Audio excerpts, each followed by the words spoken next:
मुझे बताया गया था कि गुजरात में इतना डरा के रखा हुआ है व्यापारियों को, इतना डरा के रखा हुआ उद्योगपतियों को कि अगर आप कोई टाउन हॉल करेंगे तो कोई हिम्मत नहीं करेगा आने की। एक बार ये लगभग साल भर पहले मेरे को सूरत की एक एसोसिएशन ने बुलाया, सब कुछ फाइनल था, उन्होंने हॉल भी बुक कर लिया, सब कुछ हो गया, लेकिन जिस दिन मुझे जाना था उसके एक दिन पहले मेरे पास मैसेज आया कि हमारे हॉल की बुकिंग भी कैंसिल करवा दी, हमें धमकी दी जा रही है। लेकिन आज इतनी भारी संख्या में आप सब लोग आए, मैं आपका तहे दिल से शुक्रिया अदा करना चाहता हूं।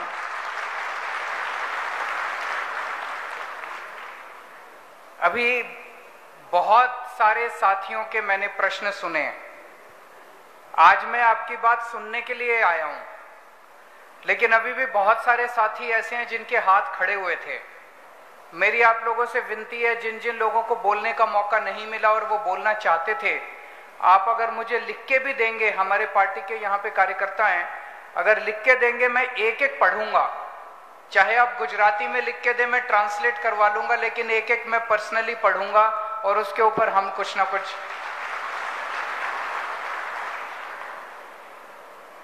27 साल हो गए बीजेपी को गुजरात में। मैं समझता हूं कि इनके नेताओं ने व्यापारियों के साथ अभी तक खूब मीटिंग्स की होंगी, लेकिन उन मीटिंग्स के अंदर एक तरफा भाषण होता है। कभी सुनवाई की उन्होंने इस तरह से जैसे आज हमारी सुनवाई हो रही है? कभी सुनवाई नहीं हुई। आज एक अच्छी चीज ये है, ये इतने सारे टीवी कैमरा वाले आए हुए हैं और ये सारे थोड़ा बहुत तो चला ही रहे होंगे जितना भी इनको मौका मिलेगा। तो आज आपकी बात मुख्यमंत्री बैठ के सुन रहे होंगे पक्का, आज आपकी बात पाटिल साहब भी सुन रहे होंगे बैठ के। तो मैं समझ रहा हूं अभी जिन जिन लोगों ने अपनी अपनी बात रखी, हो सकता है अगले 2-3 दिन के अंदर 2-4 बातों के ऊपर तो अमल हो ही जाएगा। अभी तो चुनाव आए नहीं है, लेकिन काम होना शुरू हो जाएगा। अभी कई सारे साथियों ने कई सारे बातें रखी। एक कहा गया कि दिल्ली में प्रोफेशनल टैक्स है क्या? दिल्ली में प्रोफेशनल टैक्स नहीं है।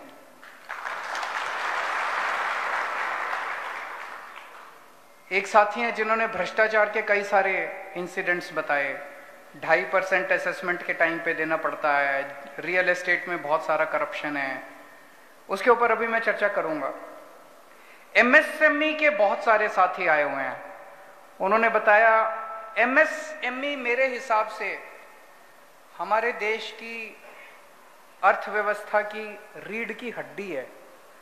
इसे जितना ज्यादा बढ़ाया जाएगा उतना ज्यादा देश आगे बढ़ेगा। लेकिन आज अनफॉर्चुनेटली बातें सारी पार्टियां करती हैं, भाषण सारी पार्टियां देती है, एमएसएमई का नाम सारे लेते हैं, लेकिन जब काम करने की बारी आती है तो सबसे ज्यादा निचोड़ा एमएसएमई के लोगों को जाता है। उनको सबसे ज्यादा दुखी करके रखा हुआ है सभी सरकारों ने। मैं बिल्कुल सहमत हूं। अभी यहां पे किसी ने बोला कि एमएसएमई को उसी तरह के बेनिफिट्स मिलने चाहिए जो एक्सपोर्ट इंसेंटिव्स के नाम पे एक्सपोर्ट सेक्टर को दिए जाते हैं। मैं पूरी तरह से आपसे सहमत हूं। जीएसटी, जिस तरह से एमएसएमई सेक्टर के ऊपर जीएसटी बढ़ाया जा रहा है, जीएसटी के ऊपर अभी मैं विस्तार से चर्चा करना चाहता हूं। मैं पहले इनकम टैक्स में कमिश्नर की नौकरी करता था, तो थोड़ा टैक्स वैक्स ज्यादा आता है मेरे को इन लोगों से। एक साथी ने बताया कि सोलर के ऊपर पहले बोले कि सब्सिडी देंगे, फिर अब सब्सिडी दे नहीं रहे, काफी सारी कैपिटल लॉक्ड है, उसकी वजह से अब कह रहे हैं एग्जिट कर जाओ। तो अब कैसे एग्जिट करे? जिसका पैसा फंस गया वो एग्जिट कैसे करेगा? एमएसएमई सेक्टर को बिजली सस्ती मिलनी चाहिए, बिल्कुल मिलनी चाहिए। हो सकता है क्या? बिल्कुल हो सकता है। मैं बताऊंगा कैसे हो सकता है। जीएसटी को बड़ा जटिल बना दिया इन लोगों ने। वहां पे एक साथी ने अच्छा सुझाव दिया, इसको मैं दिल्ली में जाके लागू करूंगा। उन्होंने कहा कि एक आम छोटा व्यापारी, जीएसटी का कंप्लायंस की कॉस्ट इतनी ज्यादा है, अगर आप जीएसटी के सारे कानून को लागू करना चाहो तो इतनी चार्टर्ड अकाउंटेंट की फीस देनी पड़ती है, इतने टैक्स एक्सपर्ट्स की फीस देनी पड़ती है, आदमी कमाएगा कि उनकी फीस देगा? तो अगर सरकार कई सारे एक्सपर्ट्स को रख ले अपने पास और वो फ्री में एडवाइस देना चालू करे तो उससे काफी फायदा हो सकता है। एक अच्छा सुझाव आया।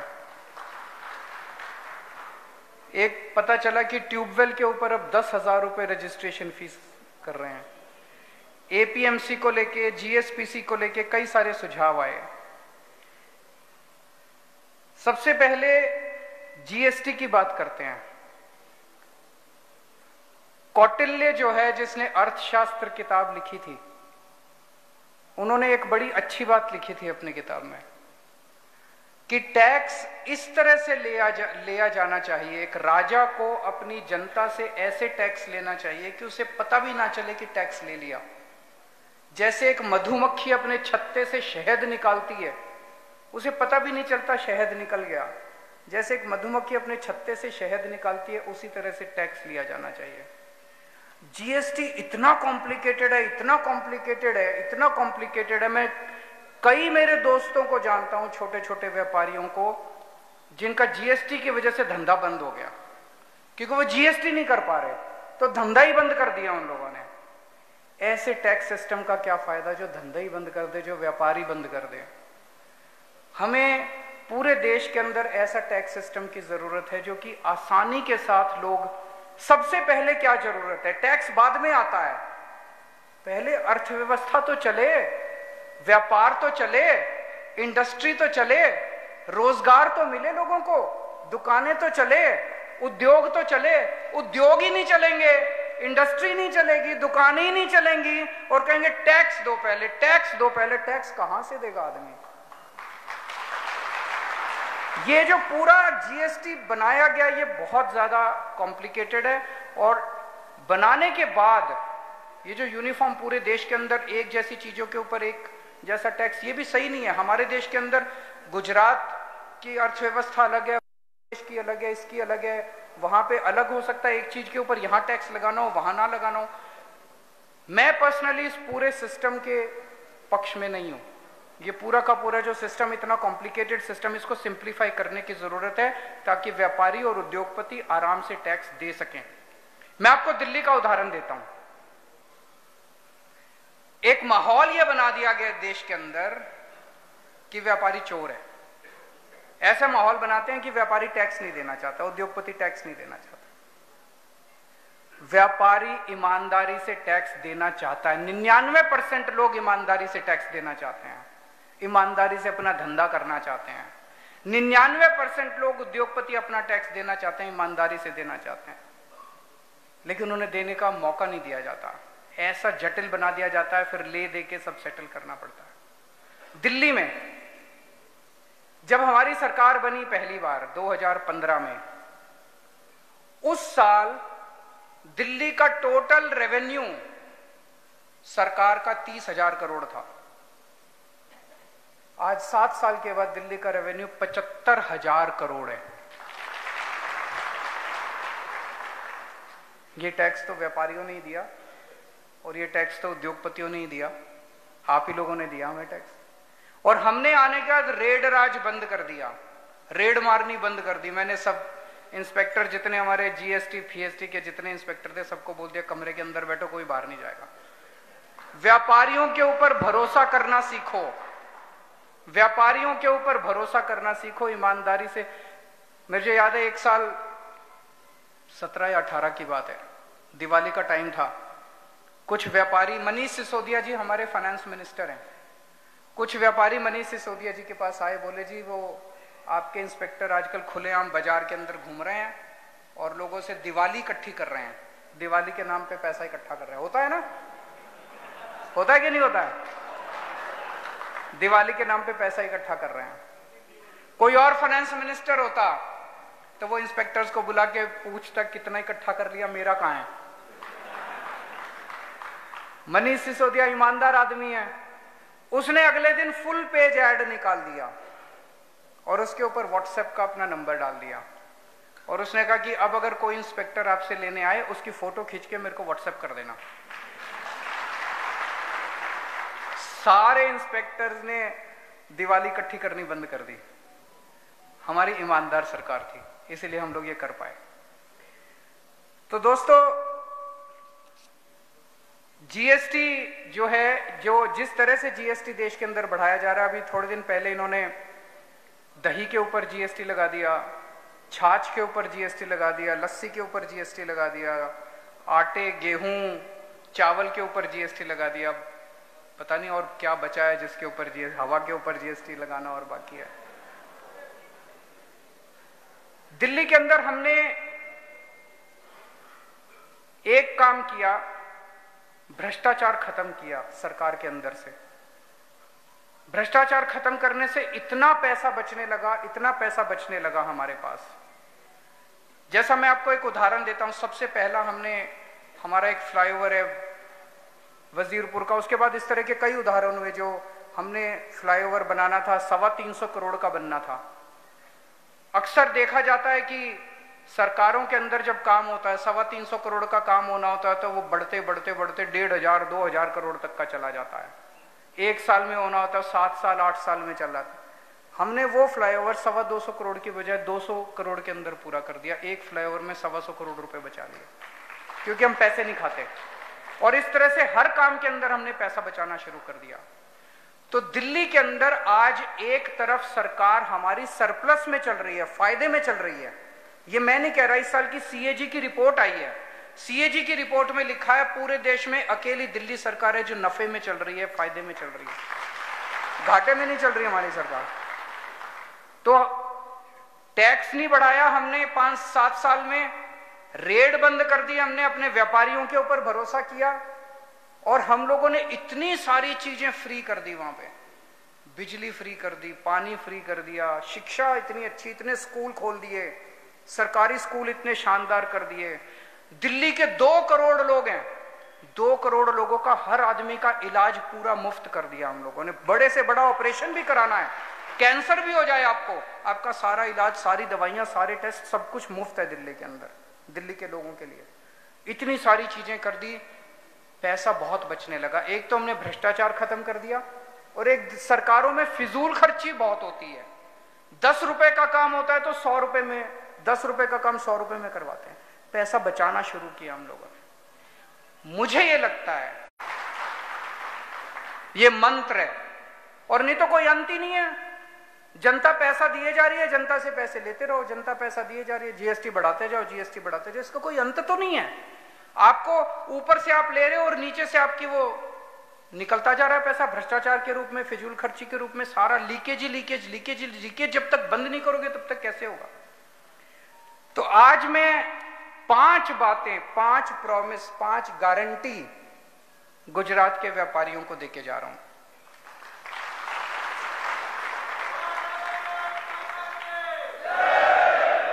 पहली चीज, डर का माहौल खत्म करेंगे। अभी पूरा हर व्यापारी डरा हुआ है, हर उद्योगपति डरा हुआ है, ऐसा डर का माहौल है। डर का माहौल खत्म करेंगे। निडरता के साथ, शांति के साथ आप अपना अपना व्यापार करें। आप फलें फूलें, आप फलेंगे, आप फूलेंगे तो गुजरात की तरक्की होगी, देश की तरक्की होगी। तो सबसे पहले डर का माहौल खत्म करेंगे। दूसरी चीज, इज्जत देंगे। हर व्यापारी सबसे ज्यादा इज्जत का भूखा होता है, हर उद्योगपति सबसे ज्यादा इज्जत का भूखा होता है। पैसे तो कमा लिए, लेकिन जब वो किसी सरकारी दफ्तर में जाता है और उसको दुत्कारा जाता है ना, उसको बड़ा बुरा लगता है। यार, मैं सरकार को टैक्स देता हूं और मेरे साथ इस तरह के। जब कोई पॉलिटिशियन से मिलने के लिए जाता है और पॉलिटिशियन से दुत्कारता है तो बड़ा बुरा लगता है। इज्जत देंगे, व्यापारियों की इज्जत होगी, भ्रष्टाचार से मुक्ति देंगे। ये केवल आम आदमी पार्टी कर सकती है और इस देश में कोई नहीं कर सकता। भ्रष्टाचार से मुक्ति केवल हम दे सकते हैं, कट्टर ईमानदार लोग हैं, और ये इनको चुभ रहा है। आजकल खूब कीचड़ फेंक रहे हैं हमारे ऊपर, खूब कीचड़ फेंक रहे हैं। कभी सत्येंद्र जैन को गिरफ्तार करेंगे, अब मनीष सिसोदिया को।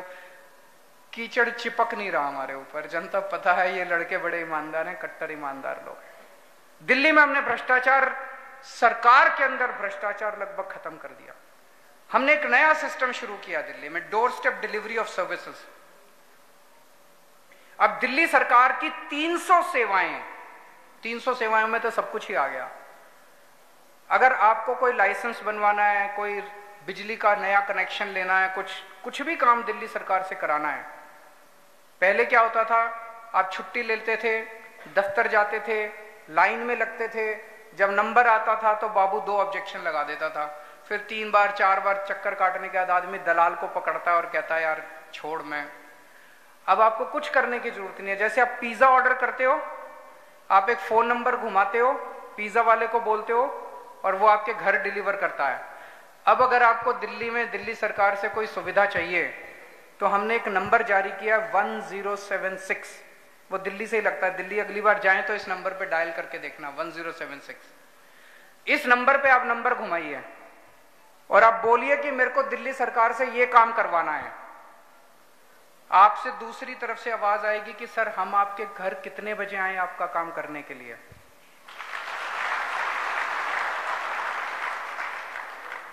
कभी सुना था कि सरकार आपसे टाइम मांगती है आपके काम करने के लिए?